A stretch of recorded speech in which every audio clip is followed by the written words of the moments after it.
My name is Joel Wong. I am the chair of the Positive Psychology section. I will be stepping down at the end of this academic year. Um, and we hope to continue the series in the next academic year. And I'm so excited to introduce our speaker today, who is Dr. Anica Mulzac. And Dr. Mulzac is a licensed clinical psychologist and creator founder of a consulting firm, Race and Positive LLC.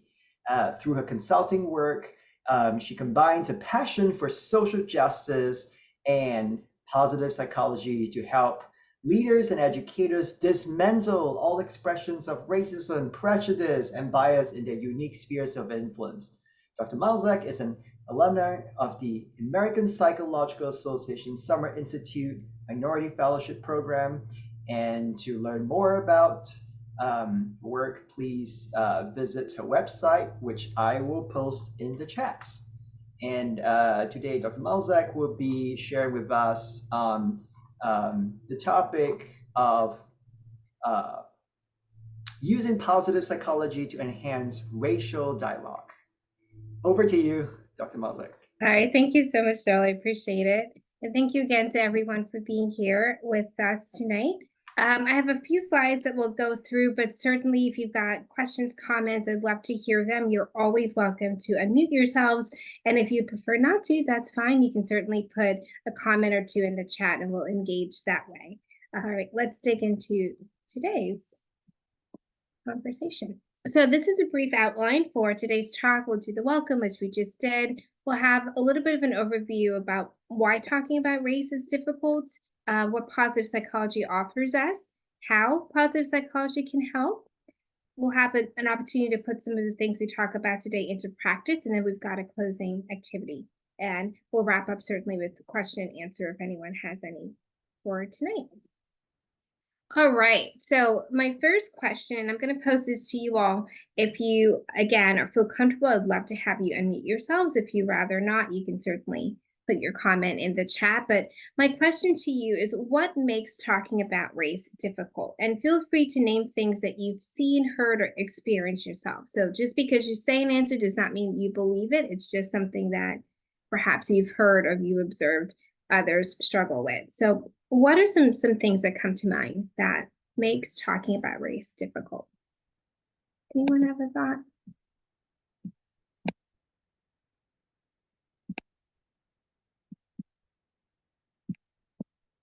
All right, no pressure. It's very early in our meeting, so I will not put you on the spot for too long. Some of the reasons that people often cite for having a hard time engaging with this conversation can be quite different based on how they identify. So among people who identify as white, some of the reasons that they have difficulty engaging in racial dialogue might be they don't want to be labeled a racist. They feel uncomfortable or guilty. They may not know what to say or when to say something. Perhaps they've had past negative experiences where they said something and it didn't work the way that they hoped, and so that deterred them from wanting to speak. Maybe they don't believe that race is as huge a factor as maybe other social identities like class or gender or sexuality. And for some of them, perhaps they're uncertain of what to do next. There's not really quite sure. If I say something, then what happens after I've said it? What am I going to do after I've said X, Y, or Z? So those might be some of the reasons that you might find among people who identify as white would refrain or avoid conversations on race. Thanks, Joel. You mentioned in here, sometimes people think that if they talk about race, they might say something offensive and be perceived as racist. That's exactly right. Anica, just sorry, really quick, sorry for interrupt. A bunch of people are telling me on the chat that they can't post comments on the chat. They can only send the chat messages directly to me or to you. Oh no. Something about the settings. It might be a settings issue. I'm not sure if I can change the settings while I'm in the meeting. That's okay. I do apologize for that. I didn't realize that was the setting. Well, we don't. There are two easy ways just to get around this for easy kind of. One is that folks can just send the messages to me, and I'll read them out to you, and whenever you want to hear them. And then the second is that you can just encourage folks to unmute themselves and speak out. So you can do it one of those two ways, you know. We can So actually do both ways. So if yeah, you yeah, don't yeah. feel We can do it comfortable both ways actually. So meeting, send it to Joel, please. And if you are comfortable meeting, please come up and let us hear your thoughts. But I do apologize for that. I do realize my chat was limited to just me and to Joel. yeah. All right. But I do see here that Rachel shared shame and guilt is a reason that some people may avoid talking about race. So thank you, Rachel, for that. Joel, did anyone else send you anything before we move to the other? Yeah, a person says, Rachel, yep, oh, I got the same message from Rachel too. Okay. So maybe, you know, if folks can directly send that messages to you, then you can see too, and then all is good. Or just Okay. unmute yourself. Okay. That works. That works. We're running with it. We're being flexible, which is great. Thank you. Flexibility is a strength. It is a strength. Some of the reasons people of color might cite as wanting to avoid conversations around race, and yes, not all people of color want to talk about race. That is actually a fact. Sometimes they don't want to be perceived as a victim or an agitator. They may fear that being honest might be too much for other people to handle, that those in their midst may not be able to contain or sit with whatever information they feel willing to share.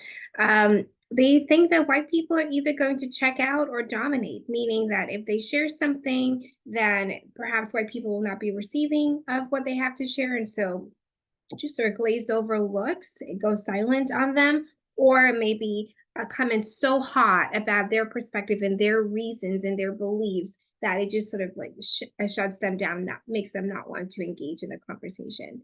And maybe because the conversation often becomes a black and white issue and they're neither, and feeling as if the conversation isn't including them might be a reason that they avoid talking about race.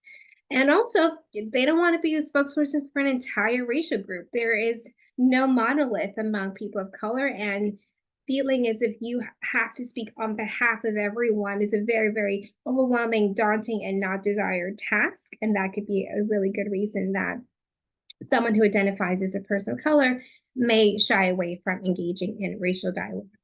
But as a clinical psychologist, I firmly believe in the power of talking. I believe that healing comes when we talk, and it's the willingness to sit across from each other and have honest conversation that I do think we're able to uncover not only truth, but perhaps ways forward. And that is one of the hearts and the reasons that I pursued this work and have really dove into this topic the way that I have. So what does positive psychology offer us? I'm going to assume that most of you on this call are very familiar and knee deep in all the literature and research around positive psychology. So I know that I'm speaking to the choir, but in the case I might not be, I did want to just offer a little bit of a quick overview on some of the things that positive psychology gives to us that perhaps can be helpful as we pursue racial dialogue. There are a couple of quotes that I wanted to highlight here. So one of them, they define, according to the authors in this piece, they mentioned that positive psychology is a scientific study of optimal human functioning, and it aims to discover and promote factors that allow individuals, communities, and societies to thrive and to flourish. And clip or quote from the Journal of Positive Psychology, they mentioned that it's a scientifically informed perspectives on what makes life worth living. That positive psychology focuses on aspects of human condition that lead to happiness, fulfillment, and flourishing. So what does all of that mean? What I take that to mean is that at its core, positive psychology gives us the tools that are necessary to thrive both individually and collectively.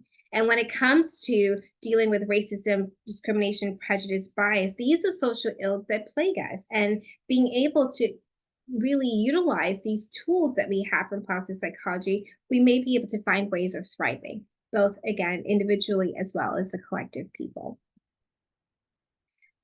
Going further, we have character strengths, which we know are a huge part and a huge component in the work that is done in positive psychology. And we have found through a lot of research that character strengths are very strongly connected, very linked to increased well-being. And when we talk about well-being, we're talking about subjective well-being, which is like happiness, as well as psychological well-being, sense of finding meaning in one's life. So both of those have been very tightly linked to character strengths.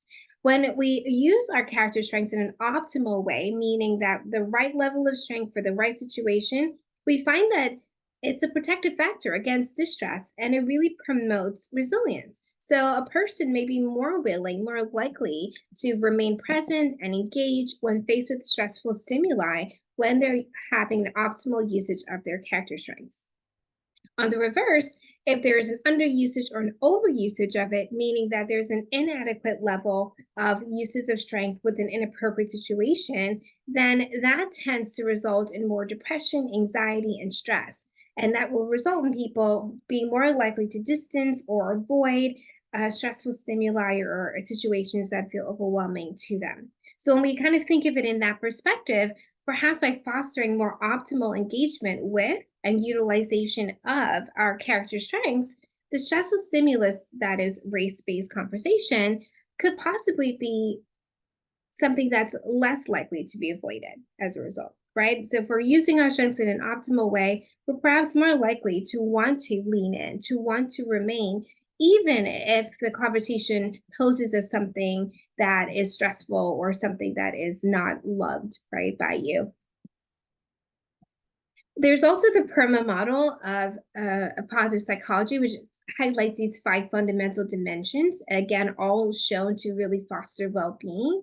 And there are positive emotions, which we link to feelings of happiness. There's engagement, which is focusing on an activity.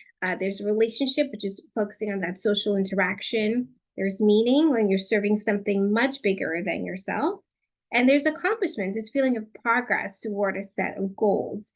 And when we're actively sort of inviting these elements into racial dialogue, we have the chance of enhancing our experience of the encounter. As I said earlier, when we're talking about what leads us to lean in, having the environment that's cultivated where we feel less stress, less avoidance is likely to come up. And so for uh, pulling on these fundamental dimensions and really trying to curate that within our exchanges, it's more likely that the stress will not be so much of an aversion to talking, but perhaps can be something that will allow us, in spite of it, to remain engaged and to lean into those conversations. So, how can positive psychology help? Well, conversations on race, I have come to find, and perhaps you have noticed this too in your own life, are often approach from a deficit mindset. People often come to it talking about, well, what don't they know, right? And so, if you are having an exchange with a child, perhaps around issues of race, you might feel very unskilled in that moment. You might feel unknowledgeable. Like, what do I say? How do I say this? I don't want to say the wrong thing. And if I say, do I say too much? Have I said too little? Right? There's a whole lot of questions and uncertainty around what do I do and feeling as if I don't have enough to do it.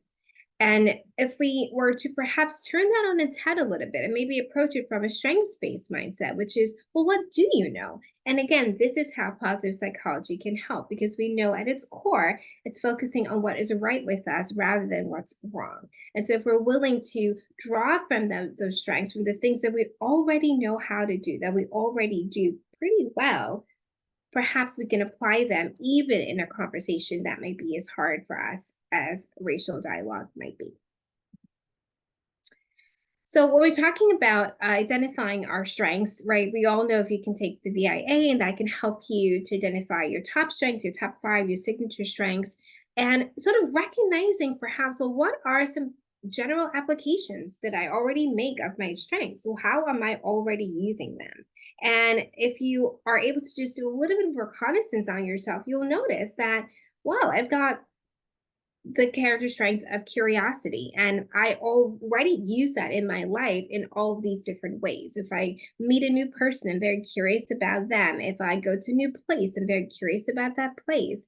If I am in a situation that sort of puzzles me, then I really want to understand it, right? Perhaps that's you. And noticing that about yourself can be really key because now you can take those strengths and those elements of how you use that strength into racial dialogue by transferring it into those situations and into those moments. In 2017, I adapted the 24 character strengths to create examples for how we may be able to pursue racial dialogue in the classroom. And this is just a couple of samples here. So if we were to use the strength of gratitude, for example, in a classroom when you're talking about something difficult like race, you might be able to draw on your strength of gratitude and say to students, thank you for entering and remaining in this conversation, especially when we're talking about hot button topics. Maybe at the end of the class session, you might say, let's take a moment and kind of identify what we think went well in our conversation today. You might invite students to express their gratitude to each other for staying in the conversation, even when it would have been easier to shut down or go quiet. Perhaps giving thanks for the growth that you've observed in your students and yourself as a result of having that conversation. So those are just some examples of ways you can use one character strength, that is of gratitude, in a classroom setting to really help with those conversations on race. If you were to take the strength perhaps of humor, like I have here, maybe you can use your character strength of humor to break up an awkward or tense moment, maybe by jokingly naming something, just naming the awkwardness. Well, that was awkward, right? Rather than letting it sit there, you can just call it out. And that might be one of the ways that you are bringing your strength into that space. Maybe laughing heartily at a humorous moment that did come up rather than trying to be so reserved and so put together, allowing yourself to kind of have a moment of abandon and laugh right about whatever the humorous moment was. Make fun of yourself perhaps in a lighthearted way. You can say, I'm sorry, it's me. I thought you said Mayo, not Nero, right? So it could just be something where you're able to be lighthearted and sort of model that for others in the conversation.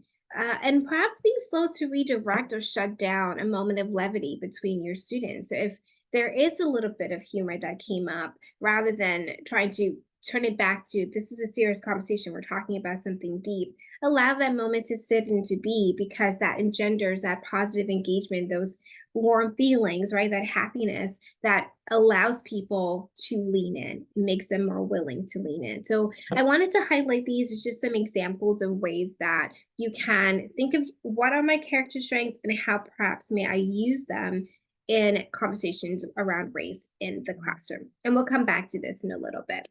This is the full handout that I have for all 24. So just wanted to show you what that looks like. We will not go through the whole handout, but I do want to at least reference it here for you. And so when we talk about the PERMA model and the 5 fundamental dimensions, perhaps when we think about, well, how might we apply that in a more practical way around even issues related to race?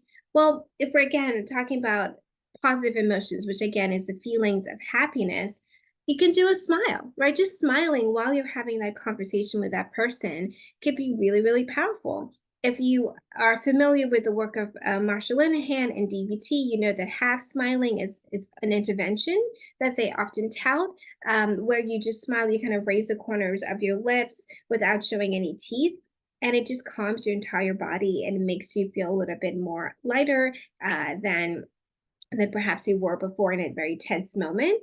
And so it can really help with emotion regulation. It can really help with managing stress. So if you're in a conversation about race and it's feeling very tense, very hard, you find yourself wanting to check out, perhaps smiling or doing a half smile could be one of those ways that you engender some positive emotions within yourself, which again will allow you to stay engaged and stay with it.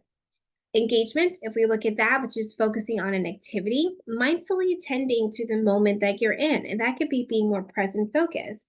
A lot of us are psychologists and we're very familiar with the work around mindfulness and how that really is powerful and helpful in helping to regulate ourselves emotionally, but also being able to get centered and be able to stay engaged with whatever it is that we're working on. And so doing just a brief moment to get you grounded can really help you to focus in. So perhaps as you're sitting there talking to someone around a racial matter, and you're noticing that, again, you're getting overwhelmed, you're getting stimulated in a way that's not allowing you to lean in, You can take a couple deep breaths. You can do a grounding exercise by using your senses, right? You can, if you're sitting in a chair, you can kind of connect with the chair and just focus your attention a little bit on what it feels like um, to sit in that chair. Feel the weight of your body in the chair. Maybe rub your hands against the material of the chair and become aware of, wow, this is soft, this is smooth, this is rough, right? Whatever um, descriptors you might be able to use for yourself to help connect you to that chair, to that moment. But whatever it is that you're doing, really engaging with it can be a great way that we use positive psychology to help us stay in dialogue and to lean into that dialogue, even when it's hard. Relationship, this is social interaction. So a willingness maybe to express appreciation for the other person's willingness to share. This is where we can use gratitude, right? We can think about, this person did not have to talk to me about this thing. They did not have to be as honest as they're being with me about their views on this issue. And for that, I appreciate it, right? And so if we can sort of adopt that idea of, I'm grateful that they're willing to stay, I'm grateful that they're willing to talk, that can again help to engender this sense of social connection and social interaction that will allow us to be more willing to lean in and to stay with a conversation. Meaning, this is when you're serving something bigger than yourself. So we're talking about expanding our sense from, this is just a me issue, to something that's larger than me. And as I've said before, I really believe in the power of talking. And so if we adopted that sort of thinking, we can see that talking increases the likelihood of social change. So rather than feeling, well, this is just a silly conversation I'm having with this person and it's not going anywhere, maybe we can find some meaning with it by increasing it beyond ourselves, and have the thinking of, well, you know what? Through this conversation, I'm actually getting to understand another perspective. That's going to help me be even more thoughtful when I give my opinion about policy. That's going to help me to be even more thoughtful when I encounter another person who expresses that belief or that worldview, and may be able to ask questions that I would not have thought about had I not had this conversation with this person right now. So all of that can really help you to get out of just the moment and really see it as something bigger and something that's quite meaningful, linked to a bigger thing. And on the reverse, you can even think of meaning as, because I made space for this person, show them that I was willing to hear what they had to say, perhaps they'll be more willing to engage with others in the future. Perhaps they'll be more willing to engage with me or on this topic in the future. And again, if we believe in the power of talking, we can see how that is a benefit, not just to yourself, but to that person and to anyone who has the opportunity to get in contact with them. And then lastly, when we're looking again at the PERMA model, we think about accomplishment, which is where you sort of make progress toward a set of goals. And we can sort of link ourselves to maybe some personal growth or some insight that's been gained. So if we're thinking about having this racial dialogue, then we can say, well, I was really uncomfortable in this entire exchange, but I kept with it, I stayed with it. And that for me is a different thing. I typically check out by point 2, and here I am 6 points deep and I'm in it. And that could be a sense of growth. That could be a sense of accomplishment for yourself. Maybe you're thinking, I've always perceived this person or this topic this way. And now having had this conversation, having participated in this dialogue, I have some insight that I didn't have before. I have an understanding I didn't have before. There's nuance here that I didn't realize or I didn't fully grasp, but now I am able to as a result of having been in this conversation. So that can sort of be a little bit of a goodie bag that you take with you as a result of having been part of this dialogue. So being better able to tolerate uncomfortable exchanges, being willing to stay present, stay engaged, all of those can be parts of the accomplishment that you take away as a result of participating in the conversation.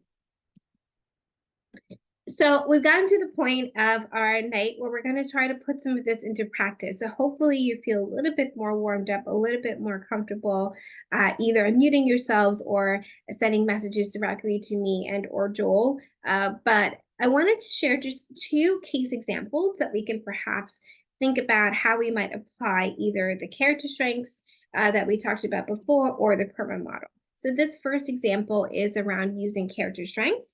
And what I'll do is I'll read the case example for you, which is just a little scenario where a racial exchange is likely to happen.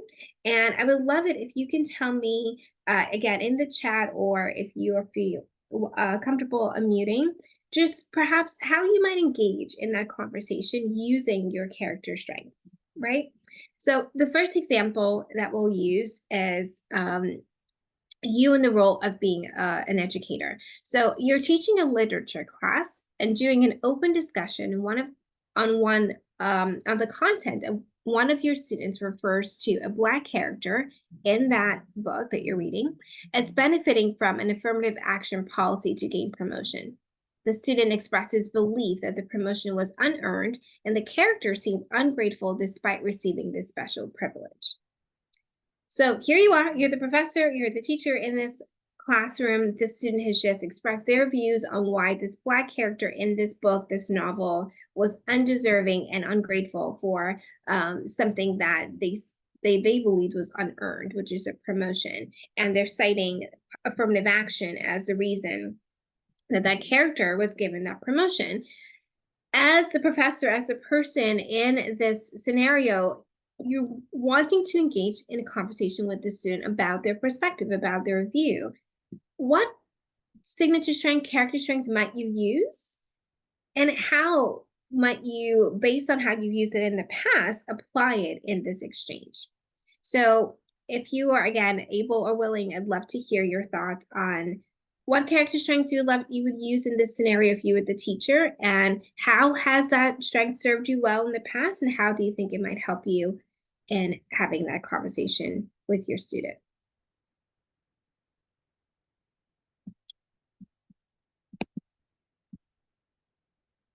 And I know that for some of you, you may not be looking at your screen, so if it's helpful for me to read that case example again, I'm happy to do that.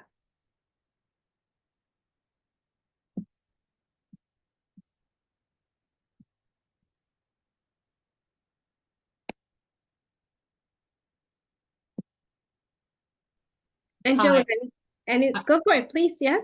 I was going to try. Okay, do it. So I think I would say I identify the character strength, identify the strengths to be used.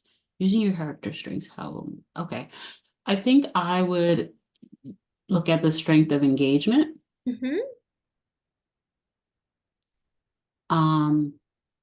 Just because the student is having a conversation and sharing their thoughts about their perspective.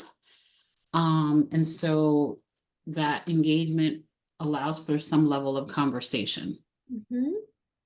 And consider how you would have used them in the past. What do you mean by consider how you'd use them in the past? So thinking about if this is a strength that you are familiar with, that you've utilized before, think about how you went about doing that, because that might give you some tips for how you want to apply it in the moment. Does that make sense?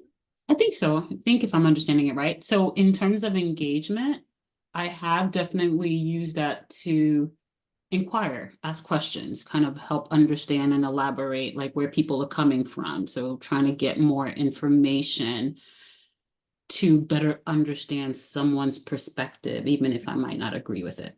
Absolutely. Absolutely. And do you see how, because you're leaning on that strength of engagement, rather than coming from a place of I need to either manage this person's response or correct it or do anything with it, I'm choosing to try to better understand it, right? I'm trying to have a dialogue with them where they can educate me more on how they see it, and perhaps I can create an opportunity for me to share how I might see it differently. Right. And that's really the whole point of talking. So thank you, Nancy. That was a great example. I see the Mary here says in the chat, she says, I might thank them for their engagement, ask for clarification, and ask other students what they think. I don't have any great humor ideas, but that would be good.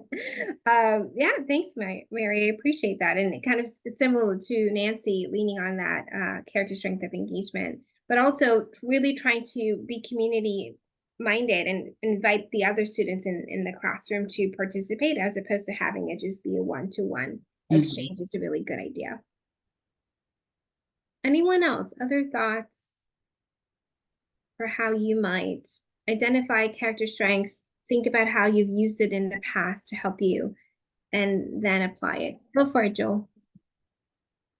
Yeah, I was, you know, in this situation, I'll do something very similar to Mary. I would, rather than, directly tell the student, you're a bad person, what a jerk you are, I might ask, who has a different view, and invite other students to push back against this view. And then I really use the opportunity to affirm the other students who are pushing back. So an example. That would be the character strength of gratitude, and say, I really want to thank this other student for being able to expose the systemic nature of racism, and the notion and systemic nature of privilege. You did a really good job. So highlighting the strengths of students who push back, praise them, and express gratitude.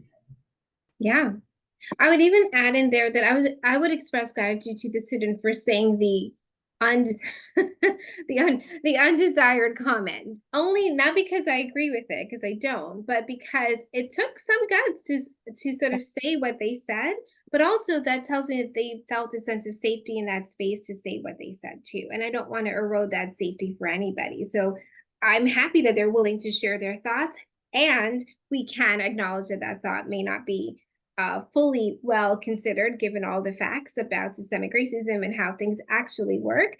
And so being able to support other students who are able to provide them that bit of information and alter perspective, certainly giving them the support via gratitude as well. So I would do a little bit of both. Make sure that that first student stays engaged with us and doesn't shut down too much, and is therefore able to receive whatever correction, whatever additional information we're trying to impart. For sure. But yes, gratitude all the way. Any other thoughts of how you might use the signature strength or character strength in this situation? This is Lisa. Hey, Lisa. So yeah, I like what you just said in terms of reinforcing not the belief, but reinforcing the sharing.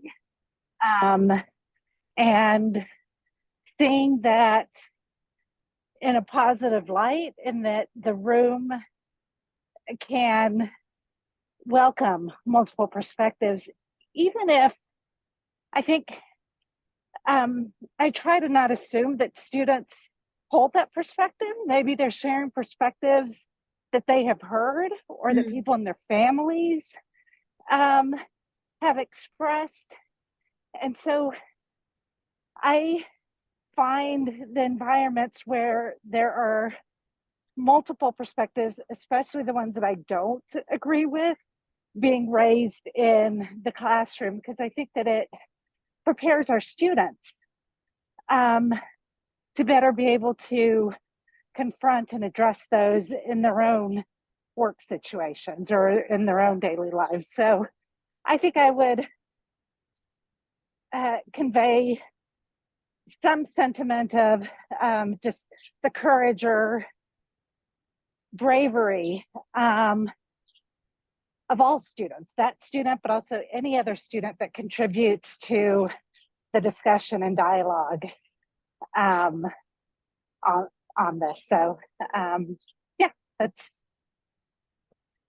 absolutely. Thank you, Lisa. I appreciate that. No, for sure. And I think you're highlighting something that I think a lot of us just on the human nature can struggle with, which is the sense of if I have any sort of positive response to something that I don't agree with, then does that mean I'm sort of giving it cover? Am I giving some sort of tacit agreement, right? In some way, am I giving space for something that could be harmful or could be distressing for other people? And I think there's a huge difference between approval, acceptance, approval and agreement and acceptance. We're accepting the fact that this thing was said, which is, again, we pull on the work of Marsha Linehan and DBT. We use that concept of radical acceptance, where we can't do anything about reality unless we accept that it is. And so by acknowledging this is how this person views it, or this is a view that they have chosen to be a representative of, even if it's not a personal view, let's accept that that is actually the way that some people think. We don't have to like it, we don't have to agree with it, but we're going to acknowledge that. And from that point, let's figure out where we want to go from here. So that's one thing that I think is important when you're having a racial dialogue, that being able to recognize and create space for that person's perspective to just exist does not mean that you agree with it, or that you have to endorse it, or that you have to do anything to change your own perspective on it. We can just acknowledge that it's there. And the other thing I would say too with that is you can certainly go ahead and create opportunity for that person to have deeper understanding, more knowledge about a topic that they seem misguided on, or incorrect on. But I would also say, for me, it's really important to think of not only the conversation that they're having with me, but their willingness to perhaps have conversations with others in the future, right? Or to engage on this topic in the future. So I really feel like there's a lot of responsibility that I hold in how I respond to them, that can either help or hurt their willingness to have these conversations in the future. Because again, I believe in the power of talking. And if I'm able to model that I can tolerate hearing things that I don't like, perhaps you can tolerate hearing things that you don't like, and maybe we can both grow from this experience, right? Or if I can give you the opportunity to feel like you were heard, then you're more likely perhaps to hear me. You're more likely perhaps to go ahead in your next conversation and hear what the other person has to say. You don't feel like you need to get on your soapbox because no one ever lets you talk, and you always get shut down every time you try to share your perspective. So all those are things that I try to think about, and we kind of link quickly to the PERMA model of meaning. Like, I'm seeing this as bigger than just the moment that I'm in and this exchange with this one person in time. Joel, you shared from Alexander, would it be notice my own or others' discomfort and to push for curiosity? Maybe ask whether believing the promotion was unearned may actually mean I don't fully understand. So Alexander, if I'm understanding you clearly, you're saying that you would notice that you're feeling some discomfort within yourself, and you would lean into that discomfort by getting curious around what led the person to make the conclusion that they're making. So you'd ask them, tell me more about what makes you believe this promotion was unearned, and help me fully understand whether it's a lack of understanding of the content that we're reading, or is this something else that's influencing your perspective? Am I getting that right, Alexander? And if I'm not, please tell me. Yay, awesome. So yeah, absolutely. Again, I think being able to recognize how you're feeling is a great way, because then you can operate from a place that is aware, as opposed to leaking all over the place. And what I mean by leaking is, have you ever spoken to someone who's clearly irritable? And when you say you're irritable, they're like, no, I'm not. They're like, but you are. And you're kind of leaking on everybody, because anyone who asks you anything, you're kind of, being very curt with them and being very short with them. So if you can recognize that you're irritable, maybe you can do something with the irritability and then figure out how you want to engage with the rest of us. Same thing applies here. So if you are willing to stop and think, okay, how would that just landed for me in a really not fun way? I'm very annoyed with this student for saying this thing. Just recognizing your own annoyance can help you be more mindful of your tone when you're asking the questions, right? Be more mindful of your body language as you're trying to engage with the conversation further. So all of that is really powerful information. So yes, definitely check in with yourself, but also observe the room. Are other people shutting down? Are you noticing that they are now going quiet and feeling maybe a little bit bullied because perhaps the student actually is the loudest speaker in the class and tends to dominate all the time, and here they go again? And so maybe recognizing that could be an opportunity for you to bring them in and kind of create opportunity for others to share a dissenting view, and you might be able to model that by sharing your own dissenting view. All of those are great ways that you can certainly navigate this conversation. But again, drawing on your strengths can really help you to proceed from a place of, okay, I kind of know what to do, as opposed to I have no idea how to handle this. And rather than say the wrong thing, I'm just going to move on. I'm just going to act like that comment wasn't made, or just say, all right, thanks, Billy, I appreciate you, and moving. Like, none of that feels good. So using your strengths can really help you to feel like you were engaged in a manner that you can be proud of, actually, at the end of it. For the sake of time, let's move to the next scenario that we have. Case example number 2. So we're getting out of the classroom, and now we're going to go into more of a informal sort of space, and we're going to try to draw from the PERMA framework using those 5 principles that I mentioned before. So the scenario is, you are at a small gathering at a friend's house, and a conversation about policing in Black and brown communities comes up. An acquaintance with whom you have disagreed in the past on other social matters approaches you to share her beliefs. She says that if people simply obey the law, that they would not have to feel fear of being accosted by the police, whose only job is to protect and serve.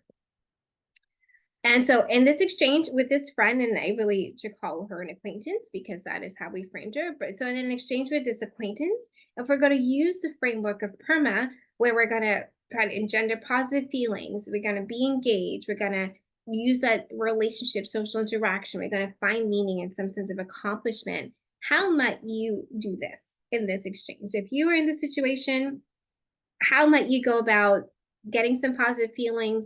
How might you go about staying engaged, using that social interaction to build relationship, find meaning, and a sense of accomplishment? And you can pick any of these 5 things to give an example of, so you don't feel pressure to respond to all 5 things. But I'd love to hear, again, your thoughts, either by unmuting or sharing your thoughts in the chat with Joel and myself.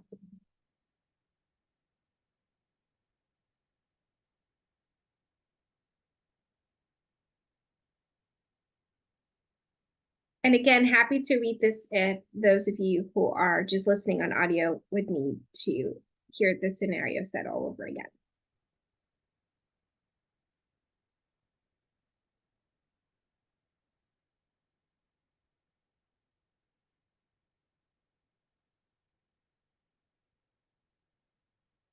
Any thoughts come to mind?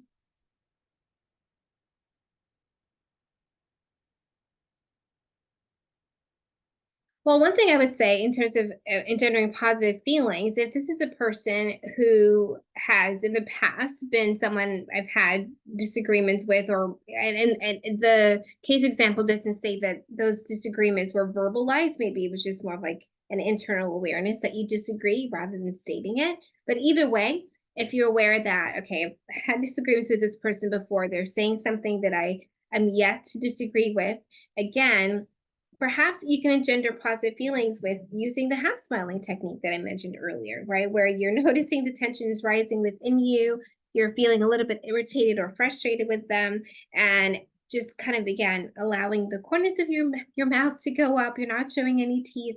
It really be a great way to center and regulate your emotions, and again, stay engaged with them. Again, feel free to jump in if anyone has the thoughts. I'll give a couple more examples though as we wind down on this. Another thing that you can do in terms of relationship, which is again that social interaction piece, is the fact that in this big room with all these people, she chose to come to you. That might say something about how you present. Maybe you present as very warm. Maybe you present as somebody who is willing to have a conversation when others perhaps seem shut down or closed off. And that could be something that you lean into, where you really feel, okay, I'm glad that I don't like what she has to say, but I'm glad that she sees me as a person who can have this conversation. And that makes me feel good. That makes me feel good about how I'm presenting myself. It makes me feel good that the way I want to be seen as someone who's warm and open and willing to engage in dialogue is how I am being received by even somebody I disagree with. So that's another way that we can kind of have that social connection and stay with the conversation when we would rather not participate in it. Any thoughts on this example?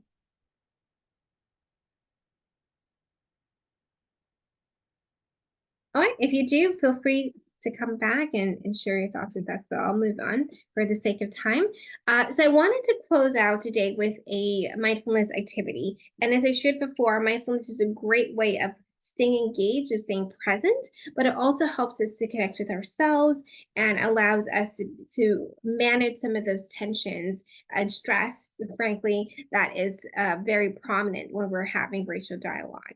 And so if you're okay with it, I would encourage you to sit up comfortably in your chair if you're sitting. If you're standing, that's fine.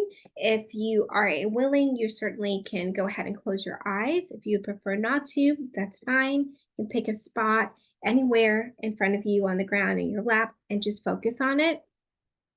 And I just want you to get quiet for a little bit. And let's just focus on our breathing. Just the gentle rise and fall of our chest, inhaling and exhaling. And the goal as we're breathing is not to manage our breath or control it. Our body knows how to breathe, so we're just going to let it. Just observe the natural rise and fall of your chest. If it's helpful, you can always put your hand over your chest so you can feel that rise and fall. And put your hand over your stomach if that's helpful too. But just center your mind on the natural rhythm of your breathing.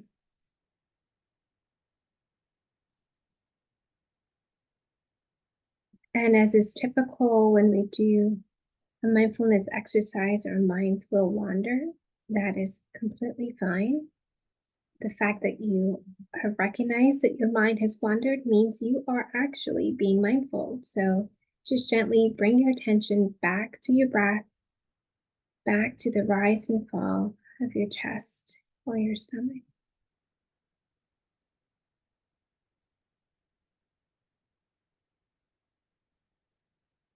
And as we breathe, we're going to say a couple of lines to ourselves in our minds using our inhalations and our exhalations.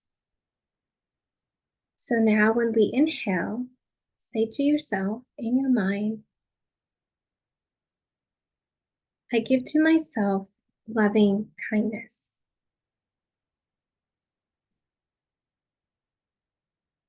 And when you exhale, you say, I wish for myself peace.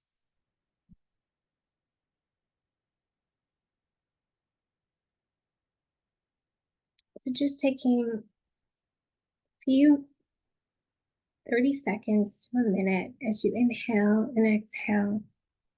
With each inhalation, you say to yourself, I give to myself loving kindness. And as you exhale, I wish for myself peace.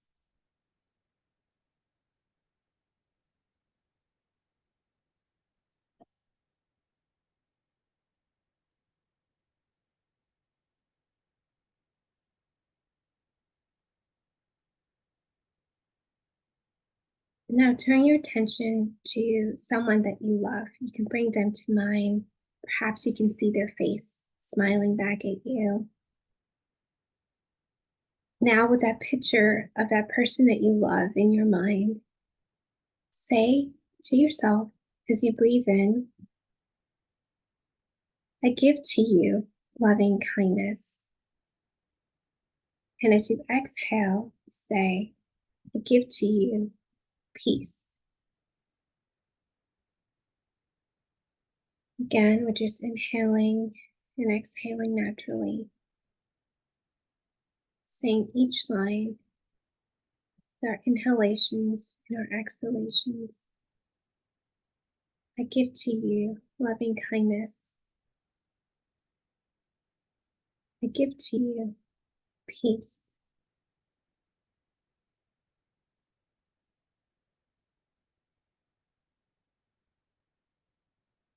Now I want you to think of somebody who is racially different from yourself. It can be someone that you know, someone you don't, someone you've seen around on TV or in your real life. Doesn't matter. Just someone who's racially different from yourself. And now as you breathe in, say to yourself, may you, with that person in mind, may you be filled with loving kindness. And as you exhale, with that person in mind, say, may you be filled with peace.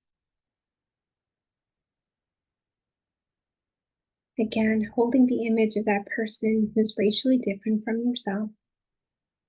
May you be filled with loving kindness. And as you exhale, may you be filled with peace. Just a few more breaths. Inhaling, exhaling, holding the image of that person in mind. May you be filled with loving kindness. May you be filled with peace.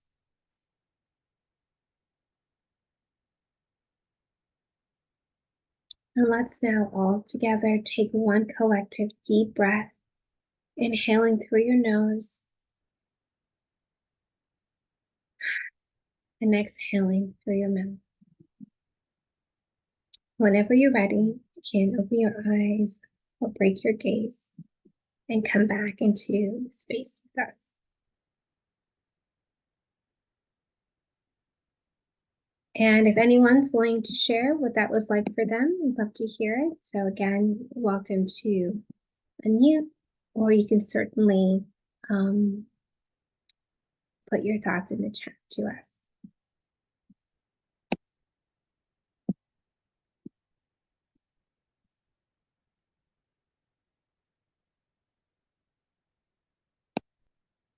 All right, I'm going to just share my contact information. So as Joe mentioned, I do have a website. It's at www.dranica.com. And my email, you can email me at racepositive@dranica.com. I am co-sponsoring an event in June that is all about thriving and surviving. We're going to be talking about the exploration of race through art. It's a virtual event and it's happening on June 22nd at 6 p.m. You are certainly welcome to come. I'd love to have you. There is a registration page there on Eventbrite, and here's our flyer. You can certainly scan it using the QR code that is at the bottom. But it really will be just an opportunity to, again, have some racial dialogue around important matters, but we're going to use art as a way to facilitate and to initiate that conversation. So I'd love to see you all there. If you have questions, certainly you can send me an email. I'd love to chat with you some more. And at this point, I'm happy to invite anyone who's got a question, thought, before we wrap up today.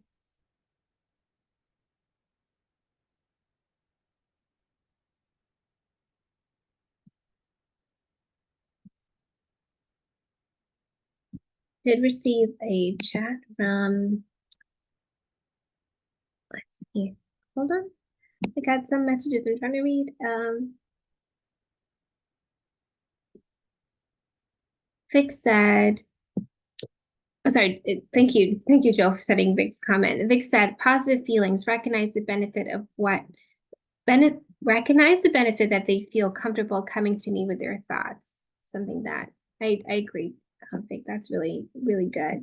I could exercise the strength of curiosity by asking questions about why this friend came to me before immediately jumping in with a rebuttal, which is, I think, a great point.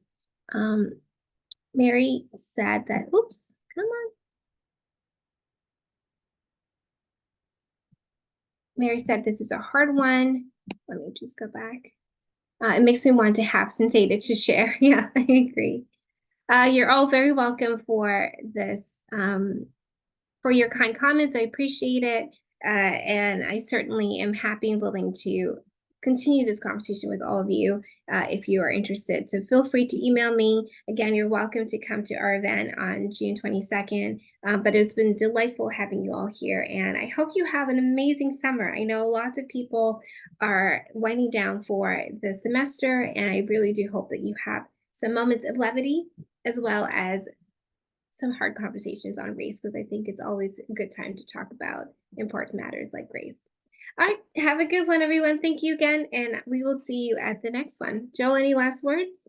No, just thank you so much, Anica. That was just amazing presentation. Love the practical exercises, and this was such a fitting end to our Positive Psych series.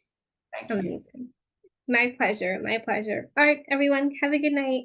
All right, bye. Thank Bye. you.